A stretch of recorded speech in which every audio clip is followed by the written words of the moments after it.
Imagine taking the most iconic T-Rex scene from Jurassic Park and giving it a new angle through the power of AI, like this. In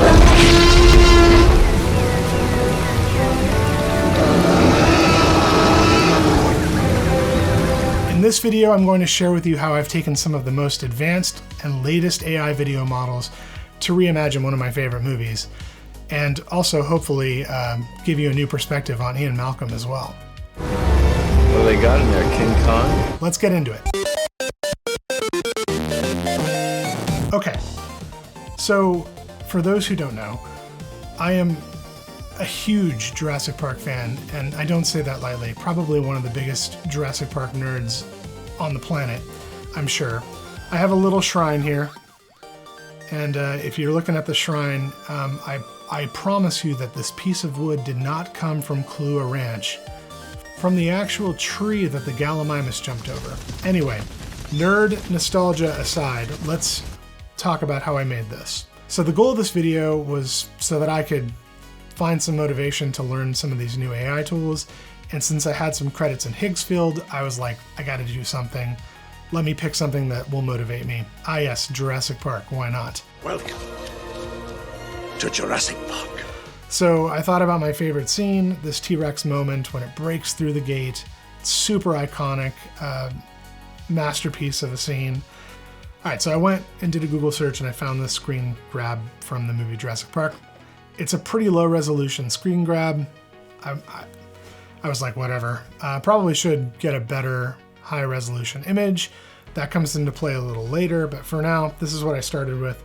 So I took this image and I loaded it into Gemini right here with Nano Banana, and I just said zoom out. Pretty basic prompt. Then it zoomed out, and this is what it gave me. And I'm like, okay, pretty promising. Really gave me a lot of clean detail. Oh, I also asked it to up-res, so up-res the image, And then I realized, okay, on the right-hand side here, there's this brick barrier, but I wanted to put the bathroom that's over there. So if you know the scene, there's a bathroom that the lawyer runs to. Gennaro goes and gets eaten by the dinosaur later in the scene. Anyway, I wanted to put that over on the right. And so I went and I found this other image of the bathroom. It was probably a pretty terrible image to start with. But anyway, I said, here's the image of the bathroom. So then I went back into Nano Banana and I said, hey, up-res this, zoom out some more, put this on the right-hand side, add a bamboo straw style bathroom building like the attached image here.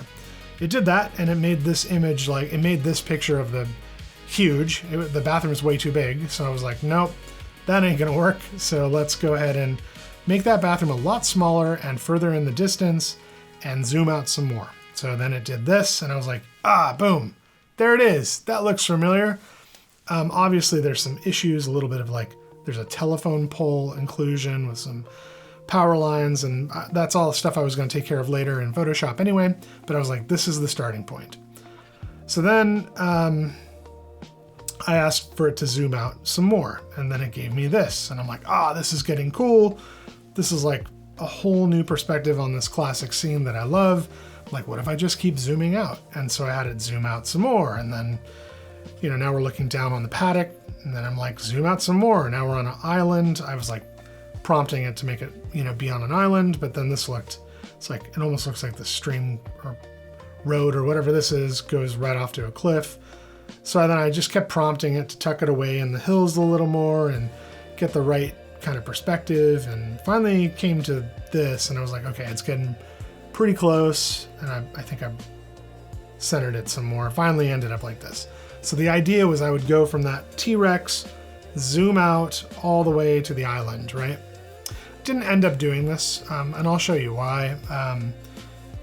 There's some issues when you stitch frames to frames to frames, especially in motion and in the motion of things and the consistency of things, which I'll share with you in a minute. But going back to where I started. So I took this then over to Adobe Photoshop. So this is where I started, basically. I brought this photo into Photoshop, and then I generative expanded a little bit of headroom and a little bit of bottom room at the bottom just to make a better aspect ratio with some wiggle room in there. I also deleted this Gemini logo, this watermark, gone. And then I also had to clean up this and these pulls in the back. So basically when I was done with it, it ended up looking like this. So that's the image that I got, and it took me a minute to get here.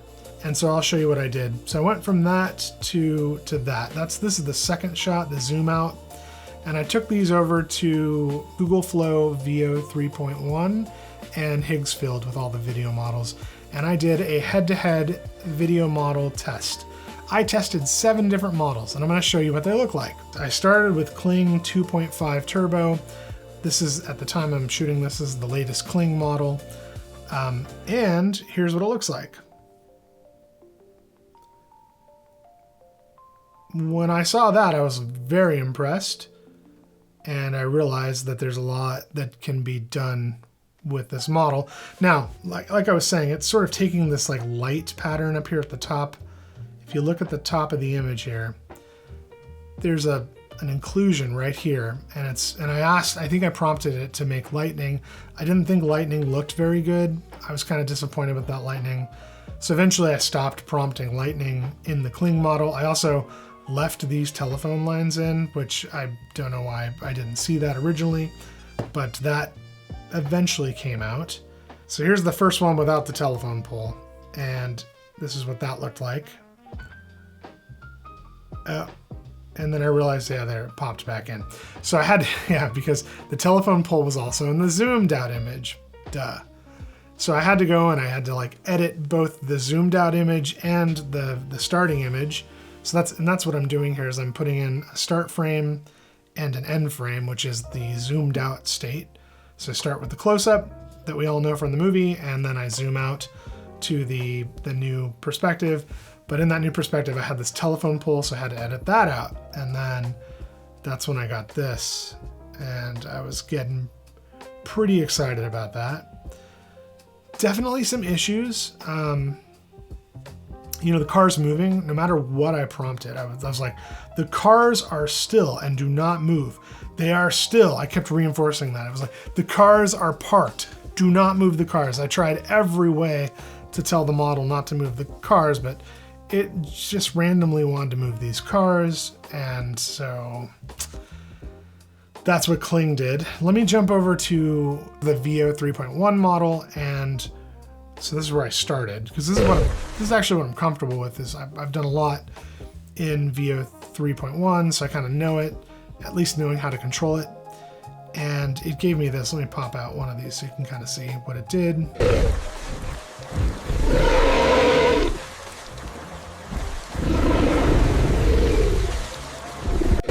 You know, it also had problems with the cars moving. One of the big differences between these two models that I noticed right out the gate is that the Kling model held on to the film grain and the quality of the film, which I think is super important. Like with the VO model, it kind of cleaned up the image and gave it a more cartoony or rubbery feel. So you can even see it. Like when you're looking at the, let me zoom in a little.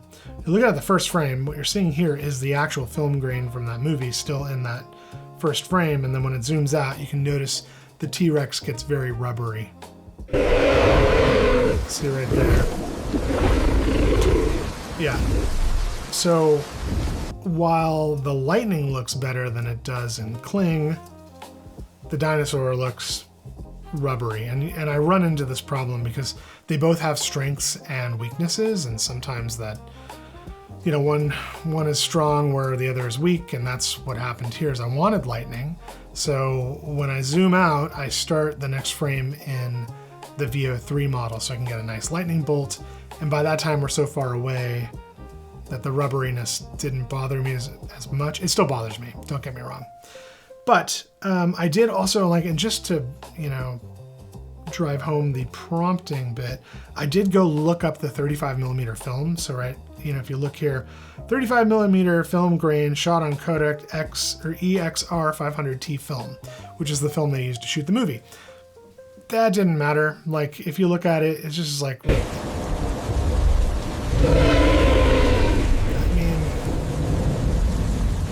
mean, you know, maybe it's doing something, but it still has that rubbery feel. So that's where that was. I'm gonna talk about some of these models that I used.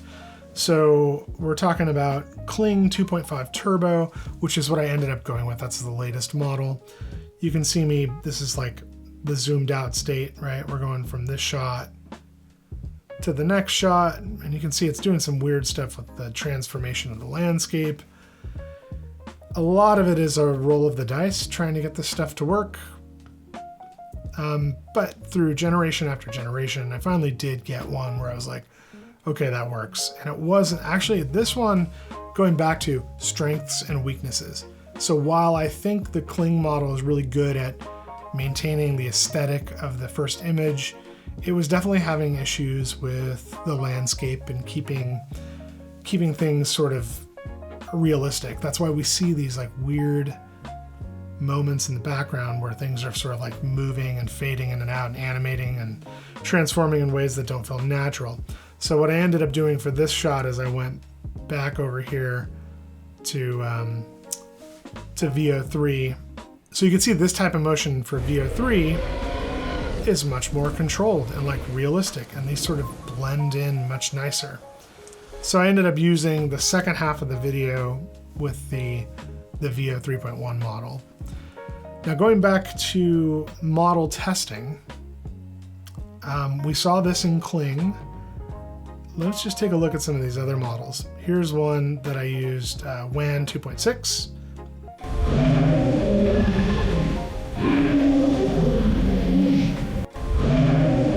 So,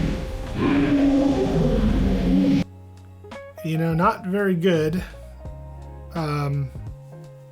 This is just like a totally different everything. I was like, okay, next. And then I tried MiniMax 2.3. I was impressed by this one. This one looks good, you know. I think that the motion, I actually probably could have used this one. The animation looks solid on this one. Like, I love the way the tail moves.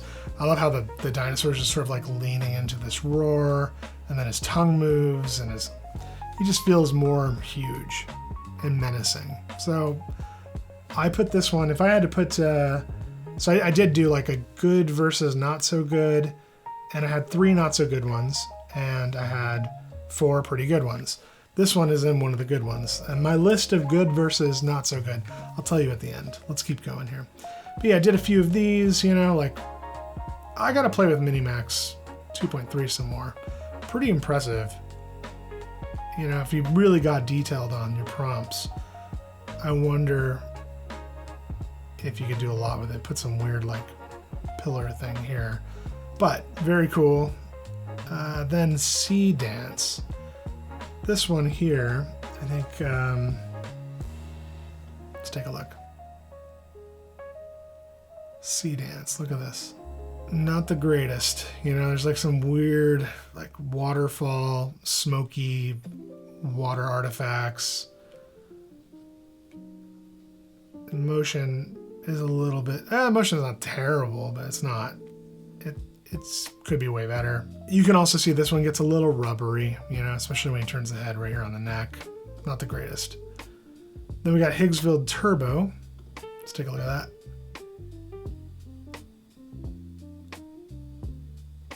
Got a tail wag. There's a kind of weird distortion at the end there. You can see the cars sort of like separate apart because it's changing the perspective kind of at the last minute. Weird inclusions on the wipers. There's like, looks like it made some wipers. Anyway, not the greatest for realism. WAN 2.6. Let's take a look at this one.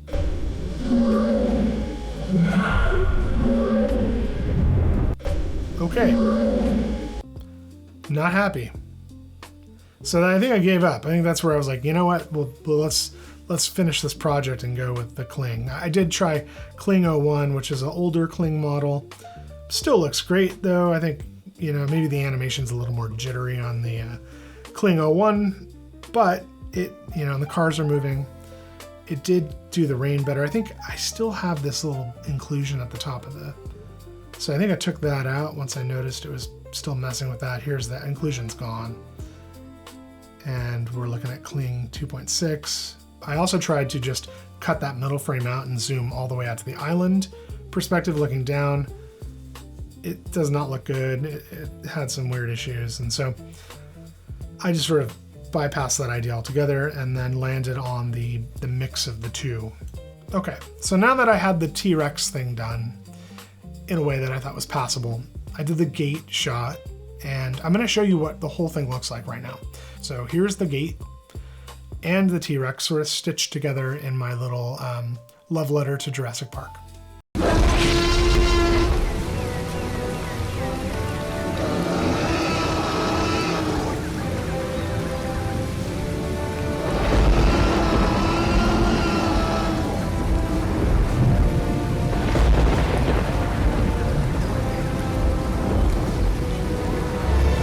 Got in there, King Kong? I really hate that man. If anybody knows how to do more consistent character design, I did not. Ian sort of like looks like him at first, but then you can see like that face drifts. Like when he looks up, it kind of now looks like John Stamos. He looks down and we're back to Ian Malcolm.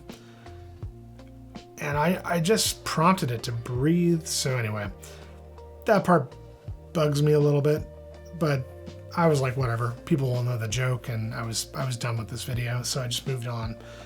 But yeah, this is the showdown. So let me just go my list of bad models for this project. At least I went with the Higsfield Turbo, kind of plasticky, and the motion is not as refined.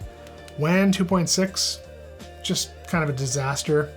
SeaDance, not the greatest. And then on the good side, I had Kling 2.5 Turbo, which is what ended up being the model I used for the first shot. And I was playing around with the older version of Kling 01, also very good. And then MiniMax 2.3. This one I got to give more attention to, because even though the motion was kind of slow, it kind of kept all the qualities of Jurassic Park that I love, like the film grain, the style of it felt right. So that one was good. And then VO3.1 for the motion and the lightning. But the downside of it was the plasticky. I couldn't get that tool to keep the sort of film and cinematic look that I wanted. So that's the rundown. Here's my conclusion on this. There's still a lot of stitching that needs to be done. I think that you need to influence these models, as I was saying, like change the input image, really tweak your prompts, get it to be, you know, what you want it to be through trial and error. You want to like give it something, see if it works, grab onto the things you like. If it doesn't do it, try reprompting and tooling the image that you put in there. That really helped me clear a lot of this up, as you saw. I feel like a lot of these models are just going to get better and better. This is like the beginning of this. It's going to get so good, I think. And as we test them and learn them and give our feedback, hopefully these companies and engineers that are working on these models refine it. And I can't wait to see like what this looks like in 2 years. I know people say, like, especially like the cinema purists, they don't want any AI in their movies at all. I think it's going to get to a point where you won't be able to tell it's AI. Right now, we're not there, but I don't know what it's going to look like in 2 years. So just like hop on the train, give things a try, be creative, have fun with it, and let's see this tech evolve as we play with it. Anyway, I suggest being optimistic, having fun, playing with it, experiment, and share with me what you're making. I want to learn from everybody's. I mean, I'm reading and playing with this stuff as much as possible. If you have a cool project, drop it in the comments. Let me see your stuff, and let's learn together. I got more videos coming, so don't forget to like stick around, hit the subscribe button if you want to see more of these, and I'll talk to you later. Thanks for watching.